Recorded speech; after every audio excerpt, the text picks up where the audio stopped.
Pozdravljeni mojstri in mojstrice. Danes obdelujem temo drevo spoznanja dobra in zla. Probala bom to mističnost, to simboličnost, ki jo poznamo iz Biblije, pa prav tako iz gnostičnih besedil, bom probala na en svoj način aktualizirati, posodobiti, priti do jedra v bistvu sporočila. Vsekakor jedro sporočila se dotika tega o spustu in dvigu zavesti in o našem zavestnem kreatorstvu. Lahko pa tudi o nezavednem kreatorstvu. Torej, zgodba predstavlja, kako je prišlo do dualizma, do nasprotnosti, do nezavednosti, do umske percepcije, prav tako pa tudi v bistvu, kako priti do polne zavesti. Torej, prvo spoznanje bi bilo to vse, kar je, torej vse, kar vidimo, kar slišimo, čutimo, zaznavamo iz zunanjega sveta, korenini v meni, v nas. Kajti jaz sem vse tisto, kar je zunaj. Torej, vsak dogodek, vsaka okoliščina je plod mojega zavedanja, zaspalega, torej nezavednega dela uma ali zavestnega dela uma. Torej, zunaj ni ničesar, zunaj, torej v materialnem svetu, v 3D matrici, ni ničesar, kar ni produkt mojega zavednega ali nezavednega ustvarjanja. Vse, kar je dobro, slabo, kakorkoli kategorizirano, je prišlo iz mene. Torej, sem v poziciji stvarnice in opazovalke. Poznamo nezavednega kreatorja in zavestnega. Torej, nezavedni kreator ne priznava, ne sprejema, ne odobrava svojih kreacij, ravno zato tudi prelaga odgovornost na druge, na usodo, karmo, satana, ljudi, starše, okolico, prednike in podobno. Torej, nezavedni kreator je povsem tem bitje reakcije, ki reagira na reakcije nezavednih kreatorjev in na akcije zavestnih kreatorjev. Torej, nezavedni kreator je ujet v iluzijo v samega sebe. On je v drevesu spoznanja dobra in zla, ampak ne gospodari z njim, temveč je njegov ujetnik. In zato vidi kot krivce vsakogar drugega, od oblasti do posameznika, do religij in podobno, ker je neprebujen v svoji moči ustvarjanja in udejanjanja. Torej, največji problem nezavednih kreatorjev, te, ki se ne zavedajo svojih kreacij, ki ne vedo, da je od njih nek dogodek proizveden, neka situacija nastala, so vedno v bistvu v reakciji. Oni ne povzročajo akcije na drevesu spoznanja dobra in zla, torej v 3D matrici. Oni niso tisti, ki so prvi, ki gredo naprej, ki ustvarjajo. Oni ustvarjajo samo z reakcijami na stvaritve drugih in so žrtve drugih ljudi ali stvarnikov. Ne? Lahko tudi nezavednih stvarnikov ali zavednih, to sploh ne igra vloge. Ker oni so v zavesti občutka krivde, torej ubogega jaza, ki so žrtve tega sistema, ki so žrtve, pa ne mislim samo političnega, religijskega sistema ali planetarnega, temveč celotne 3D matrice. Zelo dobro je spoznati, da svet, torej ta 3D matrica, zunanji svet, ni ogledalo stvarnika. V dobesednem smislu. To, kar mnogi nauki učijo. Ampak je le realizacija njegovih delčkov zavesti, zavednih in nezavednih. Zato stvarnik se ne more učiti od lastnih stvaritev, lahko mu pa te koristijo. da presedla iz nezavednega v zavednega kreatorja. Torej, če se vi kot nezavedni kreator non-stop osredotočate, da je zunanji svet vaše ogledalo, potem takem boste vedno v iluziji bitke dobrega in zla, v ozadju pa bo vedno na nezavedni ravni tičal občutek krivde, ker ste vpeti v igro dualizma, če se ogledujete v iluziji dualizma. To je tisto, lahko vas pripelje samo ta iluzija oziroma zdrma o zavesti, vas udari tam, kjer najbolj boli, da bi iz nezavednega presedlali v zavestnega kreatorja. Če kreatorju, zavednemu ali nezavednemu, svet manifestacij ali kreacij ni všeč, kaj mora storiti? Mora najprej odvzeti dih življenja tem stvaritvam. Dih življenja teh stvaritev pa so v bistvu čustva naša, naši občutki, naša vera, prepričanje in forma, s katerimi smo oblikovali neko določeno stanje. Kajti vsak stvarnik ima pravico in hkrati še bolj dolžnost, da kar ni koristno in poveličujoče za njega in ostale, da eliminira in ustvari primernejši svet manifestacij iz njegove lastne zavesti navzven. To je to prepoznanje. Torej, zavestni stvarnik ustvarja iz lastne zavesti in zavedanja navzven. In po njegovi lastni veri mu tako bode. Torej, kar ni všeč, vzame ven ves dih življenja. Dih življenja, kot smo rekli, so čustva, občutki, vera, misli, vse tisto, kar je oživljalo nek dogodek, neke stvari. Prav tako bi rekla, ko sem na začetku govorila, da vse korenini v meni, torej v moji zavesti, tudi vsak človek in vsaka igra s tem človekom je ukoreninjena v meni. Torej, ne rabim popravljati ljudi, ne rabim popravljati zunanjih situacij, kajti nemogoče je iluzijo popraviti. Mogoče je iti na izvor in iluzijo eliminirati. Torej, v meni je iluzija, katero rabim eliminirati. Ni pa iluzija nek človek, katerega smatram, da je zloben, maščevalen, izkoriščevalski, bla, bla, bla. Torej, zavest je stvarnik in gospodar.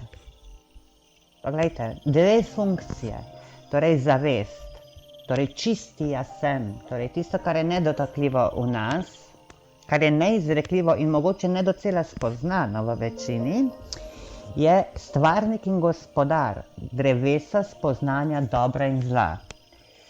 Ko pa se naveliča ustvarjanja iz sebe navzven, enostavno zažge svoje drevo spoznanja dobra in zla. In kaj stori potem? Zaživi v mnogo višji oktavi zavedanja, ki je drevo večnega življenja. Torej, drevo spoznanja dobra in zla mora biti preseženo ali uničeno, katerokoli besedo želite, isto je. Da bi lahko stvarnik, torej Bogo človek, jaz sem, prišel v oktavo zavedanja, ki je drevo večnega življenja, ki pomeni enost, celost, vse znanje, vse modrost, vse, kar je iznad dualističnega sveta. Torej, s pomočjo drevesa spoznanja dobra in zla so bogovi, sinovi Boga ali ljudje učijo biti kakor oče, kakor Bog, kajti to je vtkano v vsakega človeka, ker je ustvarjen po Božji podobi, iz Boga izhaja, ne bi rekel ustvarjen, ampak bolj izhaja, je Bog. Ampak v vsej svoji opravilnostih, sposobnostih mora biti kakor Bog, torej doseči svojo polno zavest, kakor je oče. Drevo spoznanja pa je nastavljeno in prepovedano. Torej, ta vseprisotno življenje, neizrekljivi, je nastavil in prepovedal to drevo spoznanje dobra in zla. Zakaj? Ne zato, da bi odbilo Adama ali ljudi od tega drevesa, temveč da bi jih to drevo pritegnilo v izkušnjo. Ne v skušnjavo, ne v preizkušnjo, temveč v izkušnjo. Izkušnjo. Torej, da si Adam oziroma ljudje, človeštvo, kakorkoli želite, pridobi izkušnjo iluzije dobra in zla, da bi lahko bil kakor oče, kakor Bog. Torej, Adam in Eva ali človeštvo ni moglo spoštovati te zapovedi, ker v sebi nista imela niti strahu, niti sramu, niti krivde. Ravno ti občutki pa nastanejo šele, ko se onadva ali človeštvo združi z drevesom spoznanja dobra in zla. Torej, ti občutki ne obstajajo v njih, da bi jih lahko ravno strah, krivda, karkoli negativnega pripeljalo ali namamilo k drevesu spoznanja dobra in zla. Temveč, ker je v njih utkan jaz sem, Bog, ker iz Boga izhajata ali izhaja človeštvo, torej enostavno to drevo spoznanja dobra in zla ju je pritegnilo, ker v njima je utkan Božji namen ali Božja volja, ki govori, človek je enako Bog, Bog je enako človek. In ravno ta namen, pretočen v prepovedi, v bistvu pritegne Adama in Evo k drevesu spoznanja dobra in zla, da jesta njegove plodove. Zakaj pa ona dva doživita te občutke? Torej, občutek strahu, sramu, krivde. Torej, prej sta jedla popolne plodove vseh vrst popolnosti z drevesa večnega življenja, ki daje le popolnost, ohranja enost in celost vsega, kar je. Torej, nekaj, kar je nam v tej zavesti nedoumljivega, nerazumljivega, nekaj, kar je neizrekljivega, kar je še treba prebuditi in spoznati. Torej, človeštvo je bilo slepo za dualizem, teme in luči, dobrega, slabega, moškega, ženskega in tako dalje. Vsi pari nasprotja. Namen Boga pa je bil, da mu je človek v vsem enak. Torej, da je multidimenzionalen v samem sebi in v vsakemu izvrševanju božanske volje, da je v tem izvrševanju prav tako multidimenzionalen. Da združi vso polarnost in nasprotnost skozi zavest Kristusa, torej Boga človeka. Zatorej Adam in Eva ali komplet človeštvo niso pregnani iz Edenskega vrta. Torej niso pregnani iz Edenskega vrta, ampak enostavno sta krenila na pot ločevanja od Boga skozi zavest drevesa spoznanja dobra in zla. Torej po namenu, ne po krivici ali krivdi. Torej po namenu Bog, vse prisotnost vsega življenja, vsega kar je hotela, da človek postane Bog. In kača, ki je tu kot neka tako imenovana zavajevalka, ki zavaja, ni hudič ali Satan, temveč ona je orodje Boga. Pa to se lahko v mnogih biblijskih spisih boste videli, da preizkuša, izkuša, napeljuje k temu, da se prebudi Božja volja v človeku. Torej, kača pove, odprle se vam bodo oči, spoznali boste, da ste vi prav tako bogovi. Mar ni namen Boga, ki je ustvaril človeka po svoji podobi, da človek spozna, da je tudi on Bog, da je tudi on nosilec imena jaz sem, ki sem, pravzaprav, da je ta jaz sem, ki sem. Torej, kača izvršuje dela očetova, v narekovajih rečeno, da bi zapeljala človeka v izkušnjo dualnosti. Torej, ko sta prvič okusila z tega drevesa, sta doživela sram, strah in krivdo. Glas, ki ga slišita, torej, ko okusita in spoznata, da sta gola, glas, ki ga potem slišita, ni od Boga, ni od vse prisotnosti življenja. temveč njuna na novo oblikovana vest, ki ju kara. Njuna vest, ki ju kara. Ja, zakaj? Ker občutite neke druge občutke, kot ste jih imela poprej. In tisto, kar zdaj čutite od teh plodov, ni ravno nekaj, kar je njim čisto naravnega. Torej, sliši se glas: Adam, kako veš, da sta naga? Hopsa, samo spoznanje. Kdo sprašuje Adama? Njegovo novo nastala vest. Korektor, ki bo korektor na drevesu spoznanja dobra in zla. Torej, nov mehanizem se je v človeštvu vzpostavilo, to je vest, da bi prepoznali in ločevali, kaj je dobro, kaj je slabo, kaj je koristno, kaj ni koristno in podobno. Torej, pride do samospoznanja, da sta naga, da sta ogoljena. Česa? Popolnosti, ki sta jo imela. Ne, da sta videla drug drugemu spolovilo. Ne gre se za to. Bila sta ogoljena, naga od popolnosti, kajta vstopila sta v igro dualizma. Torej, v tem trenutku se oblikuje famozni, veliki Bog, ki ni Bog, torej Zanala sem rekla ta veliki Bog, mogoče malo porogljivo, ki se razcepi na zunanji podzavest in nezavedni Kakor je zgoraj trojstvo, mora biti tudi spodaj trojstvo. In se vse popredalčka po kozmičnem redu. Ali po božjem redu, kakorkoli želite. Torej, realnost se je spremenila. V momentu. Ne slišite božji glas, zunanji svet, edenski raj, se pa spreminja v pusto zemljo. Tudi verjetno se ni zgodilo v trenutku sedaj, to je bil proces zgoščevanja realnosti. Torej, to ni to, da je človeštvo Bog preklel.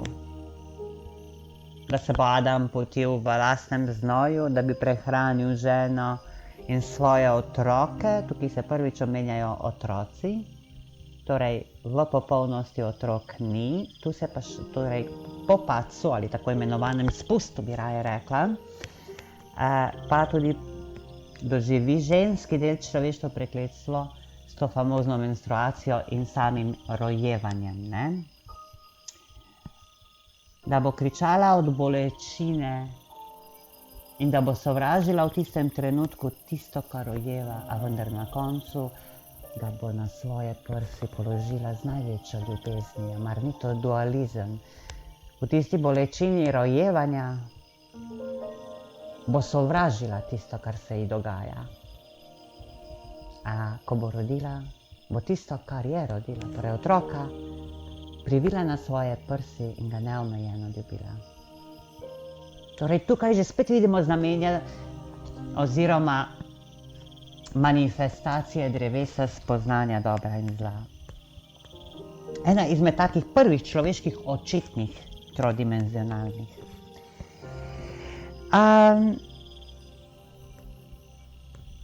Torej, smo rekli, da to ni prekletstvo Boga, da bi Bog preklel zaradi neposlušnosti. To so prvi plodovi drevesa spoznanja dobra in zla. Zdaj, kdo tu koga sodi? Ja, vest sodi, sodi, da kljub temu je bilo prej bolje v popolnosti, kakor v tej dualnosti, ko za isto stvar, recimo tega otroka, ki ga Eva rodi, bo doživela občutke sovraštva in potem občutke vznesene ljubezni. Halo? To je to. Ni Bog preklel. Človek je stopil v igro dualizma, da postane kakor oče. Torej, ko premaga, ko preseže to igro. Ampak tu je šele začetek igre dualizma. Torej, to je človeštvo samo sebi storilo, ko je začutilo bolečino zaradi ločenosti od neizrekljivosti popolnega, v kateri je bilo. Torej, tam ni bilo potrebno borbe, za nič se ni bilo treba truditi, vse je bilo in bilo je popolno. Vse je bilo Bog in Bog je bilo vse. Kar za dualni svet lahko rečemo tudi, da je tako, ampak v percepciji igre dobra in zla. Torej, prisotnost neizrekljive popolnosti ali Bog se ni ločil od ljudi. Torej, ni jih preklel. Temveč človekov strah, sram in krivda so ustvarili skupaj z bolečino vel pozabe. Ta vel pozabe so tako imenovani famozni kerubini, ki z ognjenimi meči ščitijo drevo večnega življenja. Da ne bi takšen človek, ki je spoznal dobro in zlo, živel večno. Nekdo se je tu nečesa ustrašil. To pa rabi vsak sam spoznati, kaj je tisto. Zato se nihče ne more približati k temu drevesu večnega življenja, ako ni zopet dosegel enosti z neizrekljivim v sebi.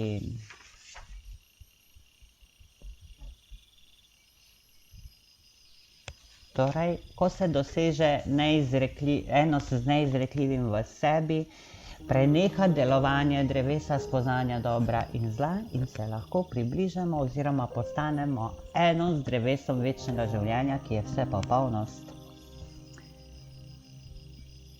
Po Edenskem vrtu dana nam je zemlja ali 3D stvarnost, ki je plod drevesa spoznanja dobra in zla.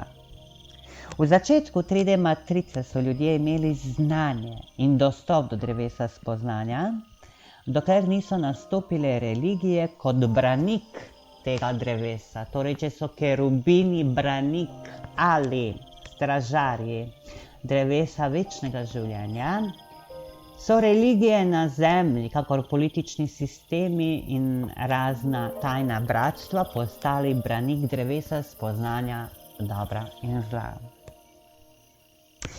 Uspavani Adam, torej uspavani ljudje, so še bolj postali zaradi tega zaspani. Zavestni kreatorji so postali nezavedni kreatorji, katerim je potreben kralj in dušebrižnik, da jim kažeta še večjo pot kam? V neznanje, kajti religije, politični sistemi, vse, kar je zunanjega, je narejeno z namenom, da ljudje ne stopijo oziroma ne postanejo eno z drevesom spoznanja dobra in zla, kajti le človek ga lahko uredi, da bi lahko na koncu prišel do drevesa večnega življenja. Torej, samo tajni kulti ali misterijske šole so ohranjali znanje o drevesu spoznanja dobra in zla, kakor tudi znanje o drevesu večnega življenja. Vendar pride do velike spremembe in to je pravzaprav Jezusov prihod in učenje in to skrito znanje, torej učenje o tem skritem znanju, daje množicam oziroma bolje rečeno tistim, ki se želijo zbuditi, tistim, ki vidijo in slišijo. Namreč zaradi tega imamo dvojno učenje Jezusa Kristusa za množice v parabolah in prilikah in konkretno učenje za tiste, ki so bili inicirani, ki so imeli vsaj malo odprte oči in ušesa, torej ki so bili prebujajoči. Kajti Kristus je bil, oziroma Jezus je bil zbujeni. Torej, kakor je prišla preko Adama smrt ali pozaba, preko Kristusa prihaja do vstajenja in budnosti. Adam in Kristus. Kdo sta ta dva? Adam je Kristus, ki je preko drevesa spoznanja dobra in zla spoznal dualni ločeni svet. Adam Kristus se je zgostil in izkušal sebe v pozabi in v sanjah omenjenega drevesa spoznanja dobra in zla. Kristus je Adam. Torej, Adam je Kristus In Kristus je Adam, ki se je ozavestil ali izbudil iz sanj in postal zavestni kreator plodov drevesa spoznanja dobra in zla. To so tako imenovani vsi čudeži manifestiranja, ki jih predstavlja Jezus Kristus, Sai Baba in podobni mojstri. Torej so postali stvarniki in gospodari drevesa spoznanja dobra in zla. Ko je Kristus Adam spoznal, torej Kristus Adam, ki je bil kot utelešenje Jezusa, torej govorim Kristus Adam kot zavest človeštva, da je tudi drevo spoznanja dobrega in zla le še ena iluzija in jo je opustil in se dvignil k drevesu večnega življenja, katerih plodovi so resnica in samo razširjajoča se popolnost. Torej Kristus, v tem primeru Jezus, uporablja, postane gospodar drevesa spoznanja dobra in zla in ustvarja razne čudeže, da bi pokazal preko teh čudežev nevednim, zaspanim, da je možno priti v razširjeno zavest, ki predstavlja drevo spoznanja dobra in zla, in iz te razširjene zavesti v totalno ali absolutno zavest priti svojemu nebozetjem in križanjem, stajanjem nebozetjem, pa kaže, torej na ta način pa je možno priti do opustitve delovanja z drevesom spoznanja dobra in zla k napotitvi in združitvi v eno z drevesom večnega življenja. Torej, Bogo človek se je vrnil s človeške poti nazaj v svoj mir. Bog je meditiral, to je Adam, ki je v latentnem stanju. V proaktivnem stanju je Adam, ki se spušča in pozablja na to, da je Bog. In potem Kristus vstaja, Adam, ki vstaja in se vrača nazaj in doseže svoj mir v drevesu večnega življenja. Torej, Kristus v osebi Jezusa Kristusa spozna, da je tudi drevo spoznanja dobra in zla, torej manifestiranje, gospodarjanje s tem drevesom, kaj pomeni udejanjanje teh čudežev, tako imenovanih čudežev, le še ena iluzija. Če ne bi tega spoznal, bi ostal na zemlji, ne bi naredil stajanja. Rabil se je osvoboditi tako imenovanih moči drevesa spoznanja, da bi lahko vstopil v vse mir drevesa večnega življenja. Razumete? To je pač proces.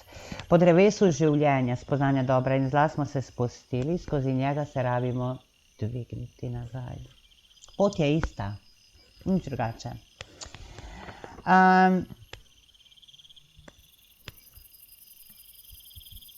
Kar je Adam začel, potem se nam to postavlja, torej kar je Adam začel, človeštvo v začetku, kar je začelo, iniciralo, je Kristus dovršil ali končal. Krog se je dopolnil z vnebovzetjem. Torej, ko je Kristus človek, Kristus Bog, Bogo človek, kakorkoli, dosegel svoj vsemir v drevesu večnega življenja. Adam Kristus je spoznal vso temo oziroma iluzijo in se kot Bogo človek vrnil nazaj z opravljeno misijo. Bog. Ta misija pa je, Bog je postal človek, človek je postal Bog, popolna enost, dopolnjena Božja volja. Torej, dopolnjena Božja volja.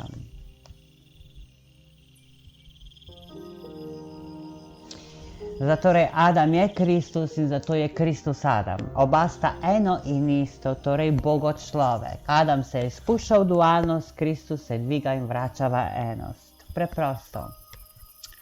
Oba dela Bogo človeka pa sta bila v službi Božje volje, zato ne obstaja izvirni greh. Ta izvirni greh je le utvar ali posledica plodov, ki smo jih jedli z drevesa spoznanja dobra in zla, ampak je iluzija, je laž, je utvara. Svobodna volja je v svobodni izbiri, ali boš na sebe gledal kot na izgnanca iz Božjega kraljestva, ali pa boš sebe sprejel kot manifestatorja Božje volje. Razlika je ogromna. V prvem je izvirni greh, v drugem pa milostno služenje vrhovni volji. Torej v prvem, če ste izgnanci iz Božjega kraljestva, če to tako percipitirate, potem ste v izvirnem grehu in ta izvirni greh vas bo držal v nezavednem stanju drevesa spoznanja dobra in zla. Če se odločite, da boste živeli drugo plat resnice, torej da služite milostno vrhovni Božji volji, potem se boste osvobodili iluzije drevesa spoznanja dobra in zla in prišli k drevesu večnega življenja v vse mir. Torej človek ali bogočlovek je z Božjim namenom postavljen v stvarnost drevesa spoznanja dobra in zla, z namenom, da je njegov gospodar, ne pa njegov ubogi ujetnik. Torej gospodar drevesa spoznanja dobra in zla je tisti, ki vidi, da služi vrhovni volji. Tisti, ki pa misli, da je njegov ujetnik, pa je suženj dualističnega sveta. Zato človek poreži vse svoje slabe veje ali zlobne veje na tem norem drevesu spoznanja dobra in zla in ohranjaj dobre ter jih umnoži. Upravljaj z drevesom kot nepristranski modrec. Kajti, če se poistovetiš s katerim koli plodom, dobrim ali zlim, se ti bo tudi to dogajalo. Zato se ne navezuj na rezultat. Tvoja edina odgovornost je, da sam oblikuješ samo svoje drevo. Kakšno je drevo sobogo človeka, je njegova odgovornost, ker ti nimaš dostop v njegov svet. Niti on v tvojega. Vsak je svoj vrtnar v tem Božjem kraljestvu. In nekoč bo spoznal, da bo potrebno, kakor tiste zle veje posekati poprej, prav tako tudi dobre. In ne le veje, temveč tudi steblo in korenine, da boš lahko prisostvoval svoji največji sreči, ko boš postal gospodar drevesa večnega življenja. Živa dejavna prisotnost Boga, jaz sem, ki sem. Kdaj? To veš le ti in te ne preganjam. Kajti v vseh svetovih in eonih je vrhovni zakon svobodna volja vsakogar. In ime vseh mojih otrok je jaz sem, tistih zasanjanih, onih prebujajočih in tistih, ki so zbujeni. Blagor tistemu, ki se spomne na to presveto božansko ime in se zaljubi vanj, kajti z vsakim dnem je tako bliže in bliže drevesu večnega življenja. Drevo večnega življenja pa si ti v svojem vsemiru in popolnosti. Hvala za vašo pozornost.